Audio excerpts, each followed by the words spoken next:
J'avoue que dans les psaumes, pour moi, c'est très compliqué de résumer parfois les textes. Je trouve que je comprends ce qu'on dit, mais je vois aussi beaucoup de questions. J'ai beaucoup de questions par rapport au psaume, notamment le psaume 14. Et j'ai des réponses, mais je n'ai pas toutes les réponses que je veux en étudiant la parole de Dieu.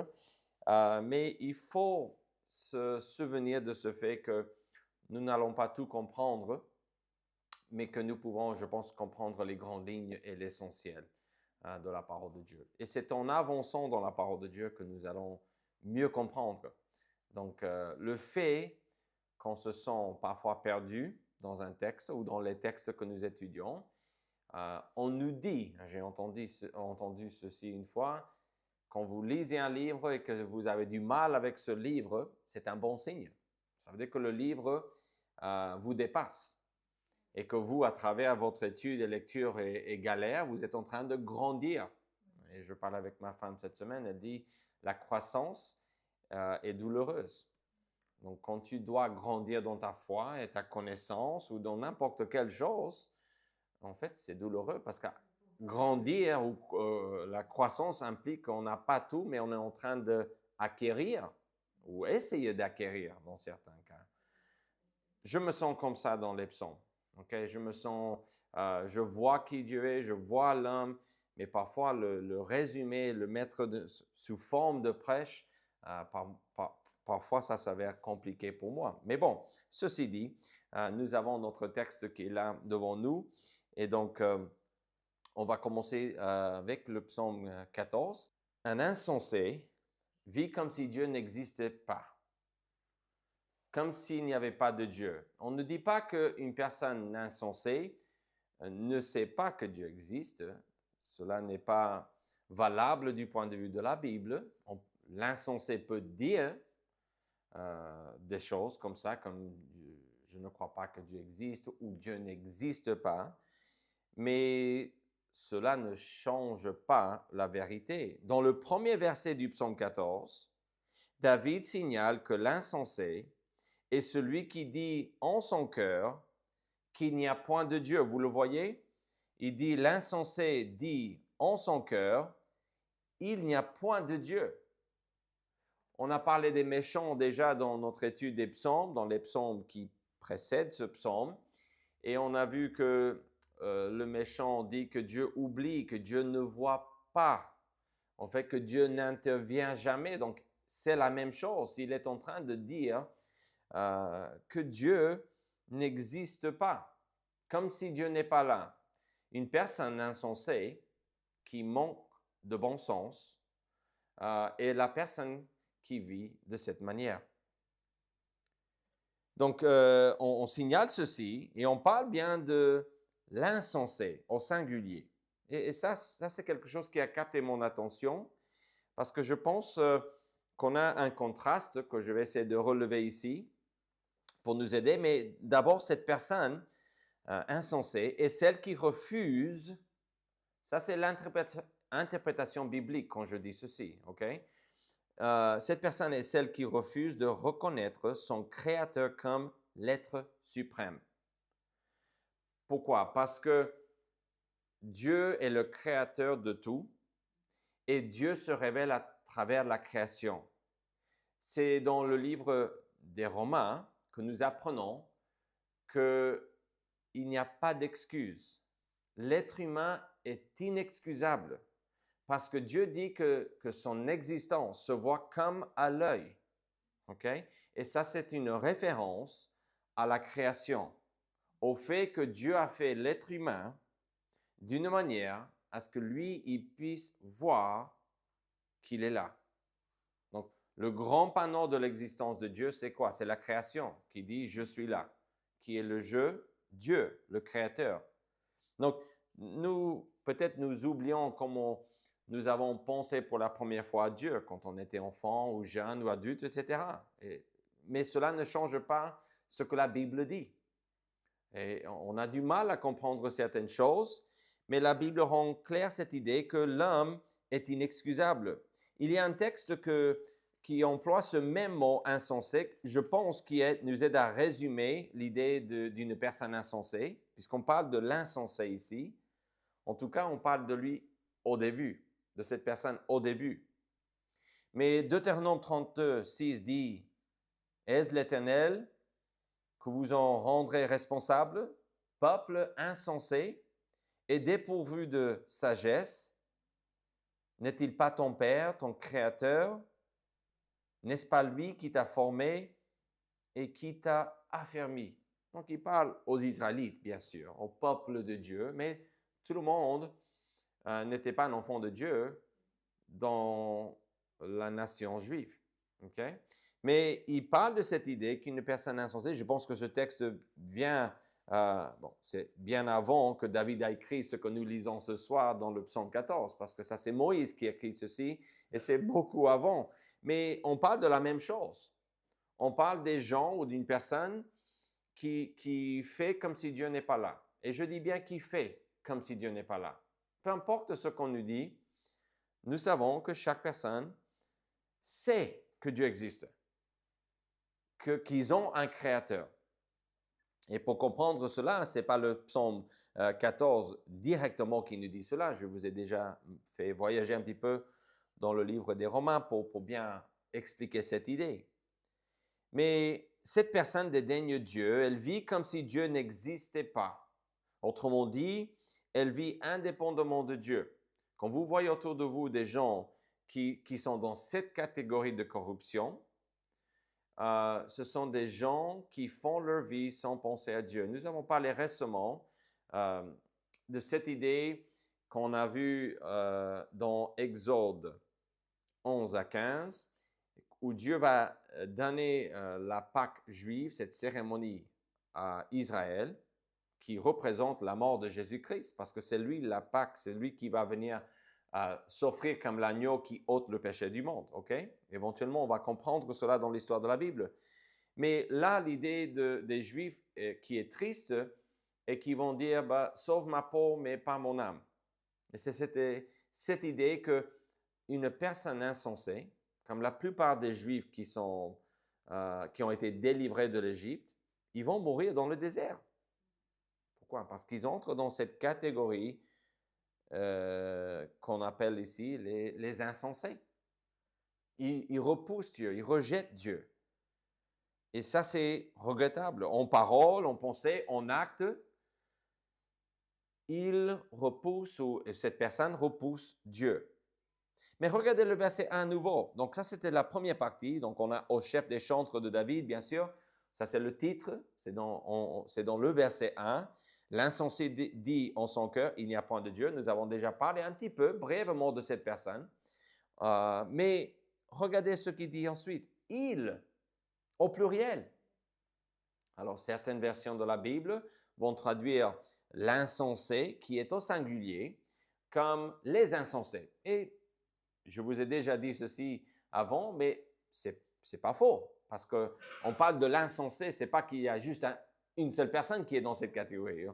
Mais c'est au singulier. Et puis, on a toute une liste de ILS, un autre groupe qui sont là et on va dire qu'ils sont des pécheurs. Ils sont corrompus. Ils vivent comme des insensés. Mais on ne les appelle pas nécessairement des insensés. Écoutez ce qu'il dit. Ils se sont corrompus. Ils ont commis des actions abominables. Il n'en est aucun qui fasse le bien. Pourquoi? Parce que ça veut dire tous. On passe de « ils », maintenant en parlant de ce même groupe, on dit que tout le monde est comme ça. Si ce n'est pas clair, écoutez ce qu'il dit par la suite.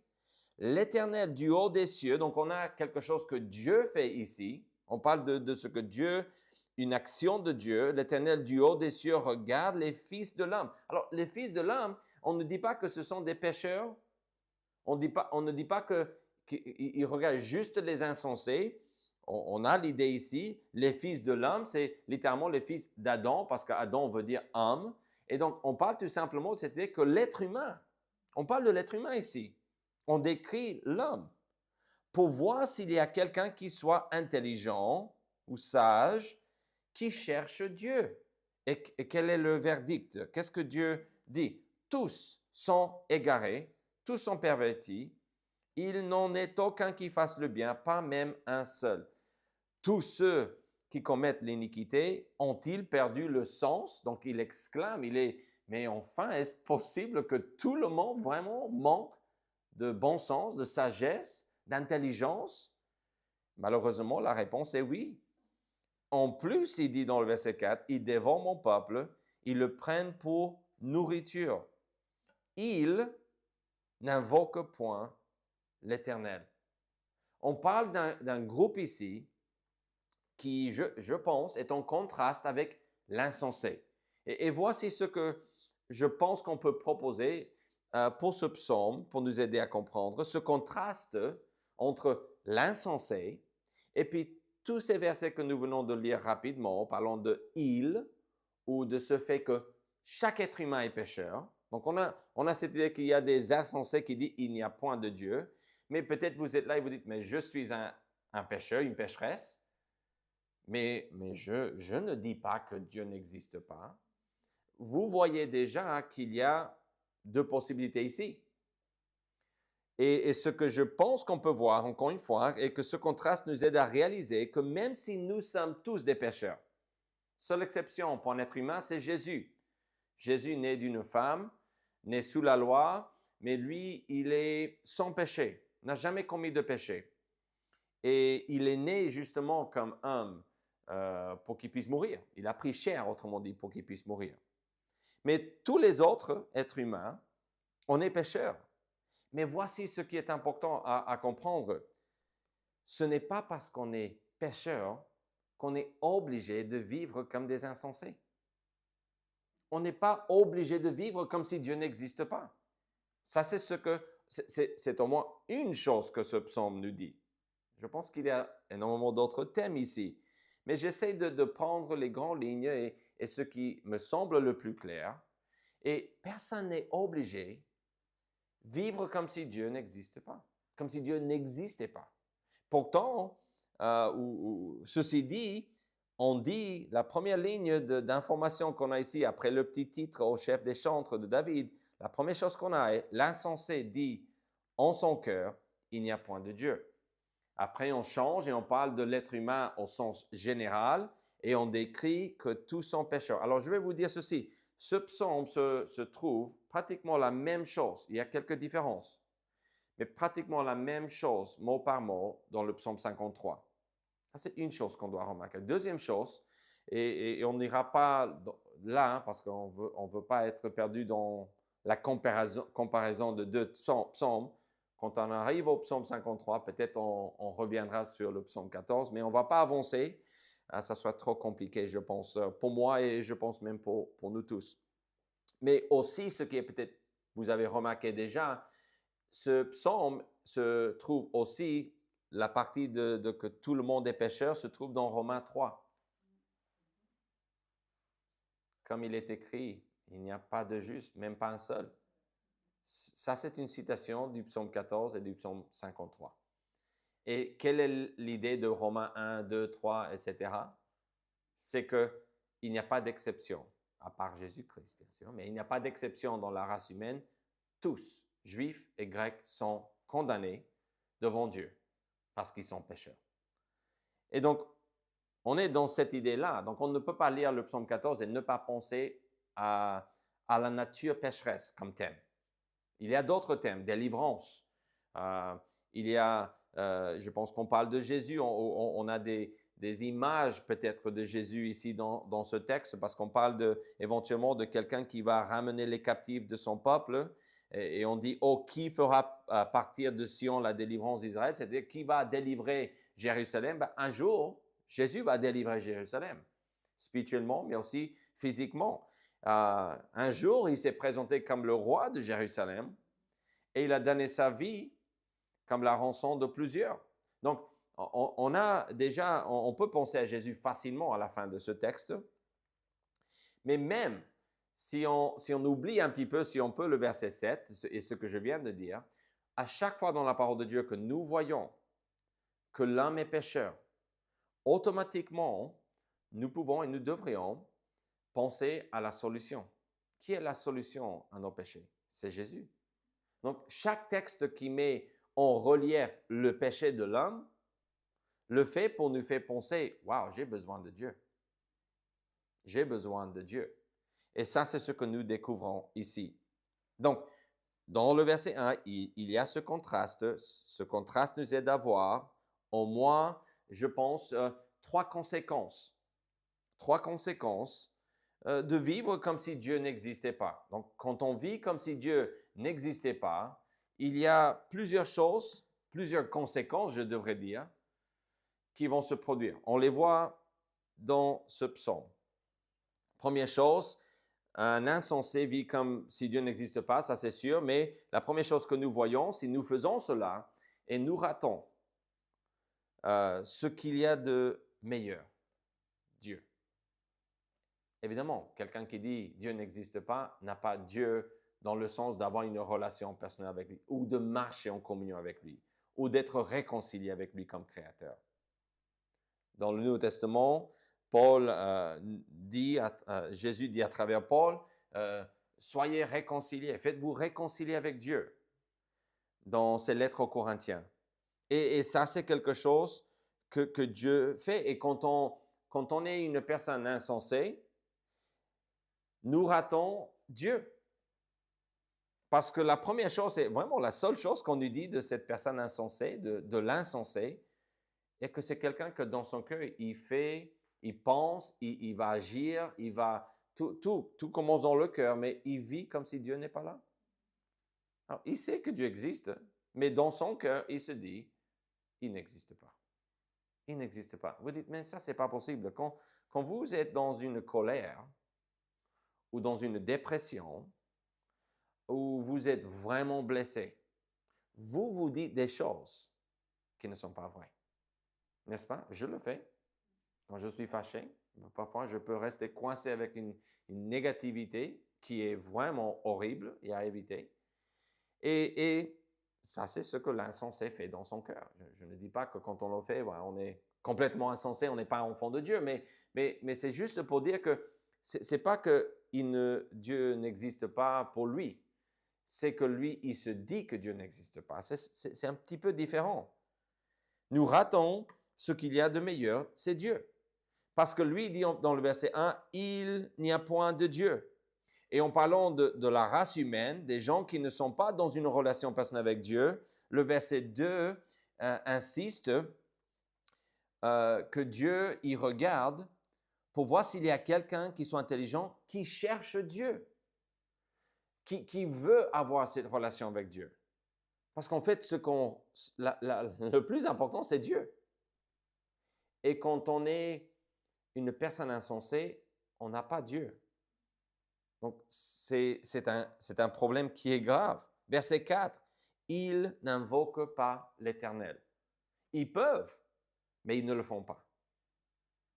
Comment on sait? Parce que dans le contexte de Romains, on a parlé un petit peu de chapitre 1, 2 et 3. 3 va reprendre cette idée de « il n'y a pas de juste, même pas un seul, tous sont pervertis, tous sont corrompus, il n'y a personne qui cherche Dieu, tout le monde fait le mal. » Et on va avancer dans le livre des Romains et on va découvrir dans le chapitre 10 « car quiconque invoquera le nom du Seigneur sera sauvé. » Car quiconque veut dire n'importe qui. La personne qui demande à Dieu peut avoir cette relation avec lui, peut être sauvé. Donc, je pense que Paul emploie le vocabulaire du psaume 14. Il est clair qu'il connaissait ce psaume, OK? Et donc, il faut juste penser à cela. Donc, il n'invoque pas l'Éternel. Et dernièrement, le verset 6 à la fin, l'Éternel est son refuge. Donc, ça ne parle pas de la personne insensée. Ça parle des pécheurs dans un sens, mais ça parle des justes.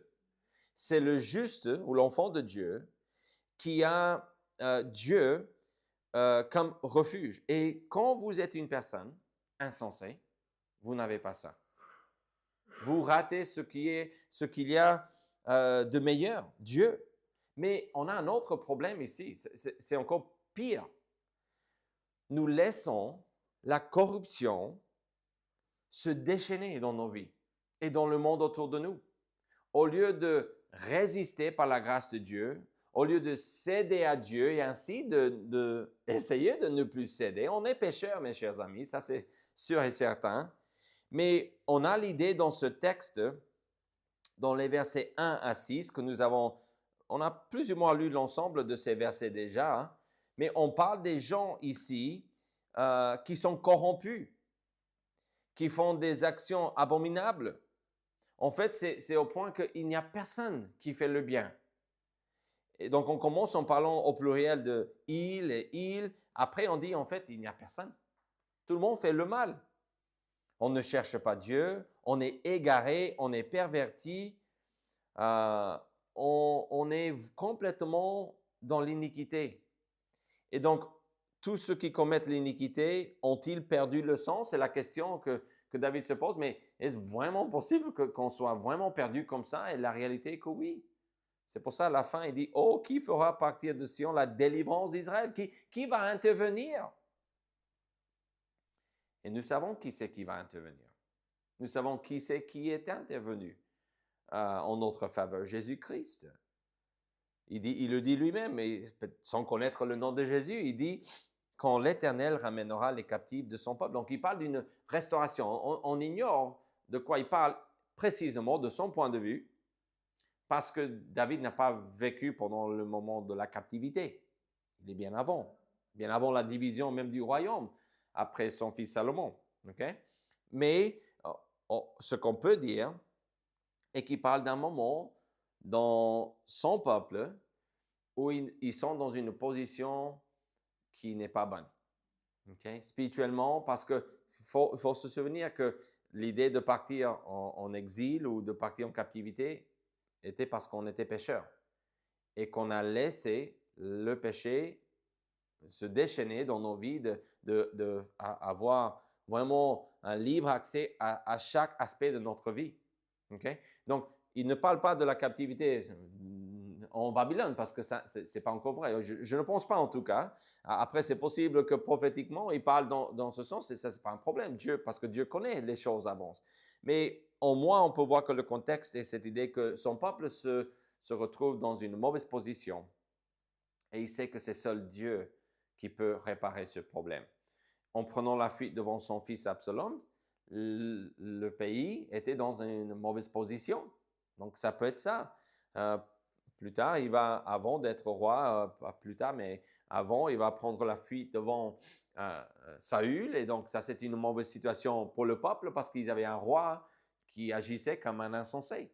Et donc, on ignore le contexte précis, mais on voit ici que nous ratons, ou vraiment nous ratons Dieu, ça c'est sûr, mais nous laissons la corruption se déchaîner. Pourquoi? Parce que la seule personne qui peut nous aider avec le mal qui est en nous et autour de nous, c'est Jésus, c'est Dieu. C'est l'Éternel lui-même. Et donc, c'est pour cela que lui, il est étonné, qu'il n'invoque point l'Éternel, qu'il ne se tourne pas vers lui, le seul refuge qui existe. Mais on a aussi une autre chose qu'on voit ici, c'est la dernière conséquence qu'on voit dans ce texte, il ne faut pas l'oublier, et c'est cette idée tout simplement que nous ratons la communauté de Dieu. On parle de cette communauté dans les versets 5 et 7. C'est alors qu'ils trembleront d'épouvante, donc ça c'est le jugement, quand Dieu paraîtra au milieu de la race juste. Donc cette référence-là parle des enfants de Dieu. Et de ce fait que Dieu est là avec eux. On dit quand Dieu paraîtra, mais peut-être le sens qu'il faut voir ici, d'autres versions vont dire, ils vont voir que Dieu est au milieu de son peuple. Et parce que peut-être l'idée qu'on a ici n'est pas que Dieu n'est pas là, hein, mais qu'il peut être là, mais choisir de nous faire patienter dans la misère et ne pas intervenir tout de suite. Donc l'idée ici, quand Dieu paraîtra au milieu de la race juste, veut dire que Dieu va agir, faire quelque chose, éventuellement, pour sauver son peuple. Après, on dit « jeter l'opprobre sur l'espérance du malheureux ». Évidemment, ça, ce n'est pas Dieu qui demande, ou David qui demande qu'on fasse cela. Ce que on est en train de dire ici est les pécheurs, je pense que l'insensé serait d'accord aussi pour ceci, ils veulent mépriser ou détruire l'espérance du malheureux. Malheureux, c'est un autre terme pour juste, la race juste ou l'enfant de Dieu. Alors on dit l'Éternel est son refuge. Donc c'est-à-dire quoi? Ben, dans un sens, je le vois comme ça. David dit, oui, vous dites, on va détruire le malheureux et son espérance, mais en fait, Dieu est avec lui. C'est ça l'idée que nous ratons la communauté de Dieu. C'est de ne pas avoir cette bénédiction. Et ça, c'est pas le pire, mais c'est lié à la première chose, à cette idée de Dieu. Excusez-moi. Et donc, nous ratons cette communauté de Dieu. Le verset 7 à nouveau nous dit « Au qui fera partir de Sion la délivrance d'Israël, quand l'Éternel ramènera les captifs de son peuple. Jacob sera dans l'allégresse, Israël se réjouira. » Donc, il ne voit pas une bonne situation devant lui. David se lamente, il espère, il veut voir la restauration de son peuple, mais il constate que comme nous sommes tous des pécheurs, c'est impossible que qui que ce soit restauré sans l'intervention de Dieu. Ça, c'est l'idée. Et cela, encore une fois, nous fait penser à Dieu et plus précisément à Jésus-Christ. Un texte qui nous aide à comprendre ceci est peut-être Ésaïe 49. On a dans le prophète Ésaïe des chants d'un serviteur. Et donc, c'est-à-dire qu'on parle du Messie d'une manière, on décrit ce que lui va faire pour nous. Écoutez ce qu'on dit dans le verset 5. Maintenant, l'Éternel parle, lui qui m'a formé dès ma naissance pour être son serviteur. Alors, certains pensent, et parfois dans ces textes, avant d'avancer, certains vont dire que le serviteur, c'est Israël. Ça, c'est vrai dans certains contextes, et même dans le livre d'Ésaïe, c'est vrai.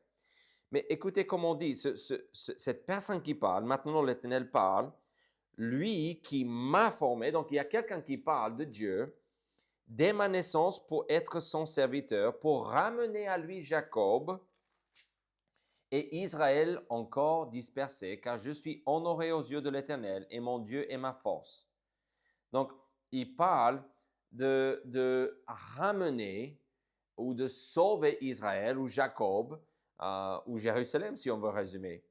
Après, on parle encore dans Ésaïe 53, et on parle, je pense, de cette même personne, c'est Jésus-Christ, qui est méprisé, abandonné des hommes, homme de douleur et habitué à la souffrance, semblable à celui dont on détourne le visage. Nous l'avons dédaigné, nous n'avons fait de lui aucun cas. Et on voit finalement qu'il a été maltraité dans le verset 7, opprimé, et il n'a point ouvert la bouche, semblable à un agneau qu'on mène à la boucherie. Il a plu à l'Éternel, dans le verset 10, de le briser par la souffrance après avoir livré, excusez-moi, sa vie en sacrifice pour le péché.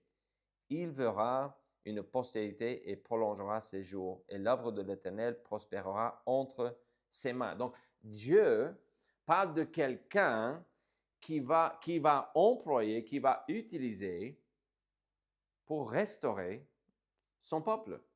C'est pour ça Matthieu nous dit dans le premier chapitre, c'est lui qui sauvera son peuple de ses péchés. C'est Jésus, le Christ, le Messie. Donc, je vous amène là parce que dans Ésaïe 49, on parle de ce thème qu'on voit dans le psaume 14, qui est bien l'idée, dans le verset 7, de Sion, de Jérusalem, autrement dit, et de Jacob et d'Israël, c'est-à-dire de voir le peuple entièrement restauré. Et ce que j'avance est que c'est Jésus, le seul qui fait cela. Alors, si nous vivons d'une manière insensée, chose que nous ne sommes pas obligés de faire, on peut le dire comme ça, on est pécheurs, oui, mais pas obligés de vivre comme si Dieu n'existait pas. Pas obligé du tout. Notre péché n'aide pas, ça c'est sûr et certain, mais Dieu nous donne les moyens d'éviter ou de rater une relation avec lui, une relation avec sa famille. Et aussi, en même temps, comme on a vu deuxièmement, une façon de retrouver une meilleure vie, la vie que Dieu veut, une vie qui essaie de arrêter le péché par la grâce de Dieu. Alors, notre péché, on peut dire, pour résumer, n'est pas une excuse pour rejeter Dieu. Le fait qu'on est pécheur ne veut pas dire qu'on est obligé, qu'on est obligé de rejeter Dieu. Tous sont pécheurs, oui, mais libres de ne pas vivre comme des insensés en rejetant Dieu. Je pense que ce contraste nous aide à comprendre ceci.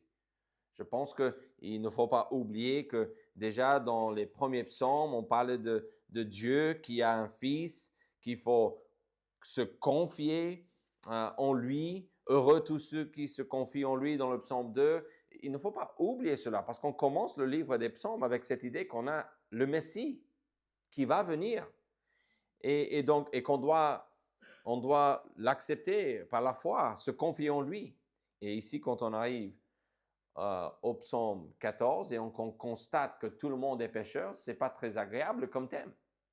Mais ce qu'on découvre ici est que ce n'est pas parce qu'on est tous pécheurs qu'on doit être comme l'insensé au début qui dit « Dieu n'existe pas ». Je pense que c'est juste ça l'observation. Je pense que c'est pour ça qu'on a le singulier et puis le pluriel. Ça, c'est juste mon point de vue, mais je pense que ce qu'on a ici est cette idée. Parce qu'on change entre vraiment quelqu'un qui dit qu'il n'y a point de Dieu et toute une liste des gens qui sont pécheurs, qui certes, ils ne cherchent pas Dieu, ils vivent comme des insensés, mais ils ne sont pas obligés. Et on a à la fin de verset 4, encore une fois, cette idée, il n'invoque point l'Éternel. Ce qui change, ce qui peut changer votre vie, est là, cette idée de vous repentir, de vous soumettre devant Dieu, de l'invoquer, de vous tourner vers lui. Il est vrai qu'on ne cherche pas Dieu, mais la bonne nouvelle est que Dieu, il vient, il court après nous. Dès que l'homme a péché dans le jardin, Genèse 3, Dieu va venir. Il va poser des questions, il va essayer de faire réfléchir à travers ces questions Adam et Ève. Il va essayer de les aider à comprendre, c'est vous qui avez fait le mal. Moi, je vous ai dit ceci, le diable vous a dit ça, et ça, c'est les deux chemins, mes chers amis. On lit les proverbes, on lit les psaumes, le chemin des pécheurs mène à la ruine, on parle de la voie de l'Éternel. Il n'y a que deux voies dans cette vie. Et donc, notre péché n'est pas une excuse pour rejeter Dieu. Pourquoi? Parce que Dieu est là et on peut l'invoquer. On ne le cherche pas, mais il nous cherche. Il a ce panneau de la création. Je suis là. On a la parole de Dieu, sa révélation qui nous donne les détails de qui il est. Le panneau n'est pas assez. C'est juste un point de départ qui est universel. Mais la parole de Dieu, mes chers amis, nous parle de Jésus, nous parle du Messie. Avant de connaître son nom, Jésus, on sait qu'il y a quelqu'un qui va venir. On sait que Dieu s'intéresse aux pécheurs. Et ça, c'est la bonne nouvelle. Donc, nous ratons ce qu'il y a de meilleur. Dieu, nous courons vers le mal ou à notre perte, on peut dire, et nous ratons la communauté de Dieu. Ça, c'est vrai quand on vit comme des insensés. Alors, je ne veux pas ça pour vous et je ne le veux pas pour moi non plus. Alors, qu'est-ce qu'on peut dire finalement? Vaut mieux s'approcher de Dieu. Vaut mieux invoquer le nom du Seigneur. Si vous êtes quelqu'un qui est dans la famille de Dieu, l'idée d'invoquer Dieu n'est pas quelque chose que nous faisons pour être dans la famille de Dieu. Si vous êtes un enfant de Dieu, vous êtes déjà dans la famille de Dieu. Vous avez déjà été adopté. Pour nous, invoquer Dieu est plus l'idée de demander l'aide qui nous garde du mal, qui nous donne la force contre le mal. Ça, c'est sa volonté. Ce que lui, il désire et que nous vivions des vies qui sont complètement dans la pureté. Par exemple, 1 Thessaloniciens 4.3, ce que Dieu veut, c'est votre sanctification. C'est que vous vous absteniez de l'impudicité. C'est que chacun de vous sache posséder son corps dans la sainteté et l'honnêteté, sans vous livrer à une convoitise passionnée comme font les païens qui ne connaissent pas Dieu. Donc, reprenez la liste. Ils ne cherchent pas Dieu. La deuxième chose que j'avais dit était cette idée que quand on vit comme des personnes insensées, nous laissons la corruption se déchaîner. C'est-à-dire qu'on court et c'est la seule chose qu'on connaît parce qu'on refuse Dieu. Donc, tout ce qu'on peut avoir si on refuse Dieu, c'est l'autre chemin. C'est le péché. Et donc, ça, c'était l'idée qu'on a vue quand on vit comme des insensés, en fait, on court à notre perte. On court vers le mal. Donc, vaut mieux s'approcher de Dieu et ainsi éviter d'être une personne insensée. Ça, c'est l'appel qu'on a ici. Pour la famille de Dieu, Dieu dit dans Matthieu 6, 33, cherchez premièrement le royaume de Dieu et sa justice. Oui, le royaume et la justice de Dieu, selon la version de la Bible. Et toutes ces choses vous seront données par-dessus. Toutes ces choses. Bon, il y a une liste dans Matthieu 6, évidemment. Mais dans notre psaume, on parle de 3 choses que l'insensé n'a pas. Dieu, la possibilité de se sanctifier. Et finalement, on a parlé de la communauté de Dieu. Ce n'est pas pareil pour nous comme dans l'Ancien Testament, on n'est pas juif. Okay? Mais c'est le même principe. Avoir Dieu comme refuge veut dire qu'on est dans sa famille. Parce que les gens qui ne sont pas dans sa famille n'ont pas accès à cela. Donc, ici, le psaume 14, je pense, met ce petit contraste pour nous aider à voir que Dieu s'intéresse à nous. Il veut.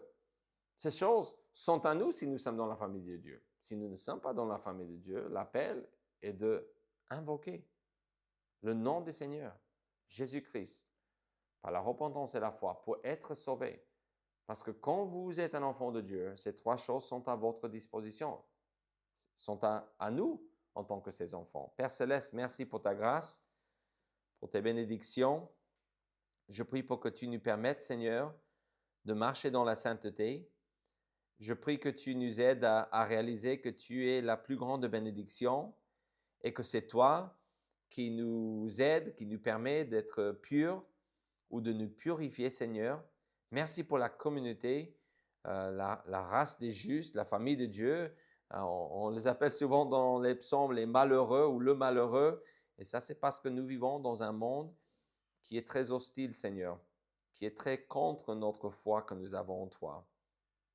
Je prie, Seigneur, pour ceux et celles qui ne te connaissent pas comme Dieu, comme sauveur personnel, pour qu'ils puissent t'invoquer comme sauveur tout de suite, Seigneur, et devenir membre de ta famille. Au nom de Jésus-Christ, nous prions. Amen.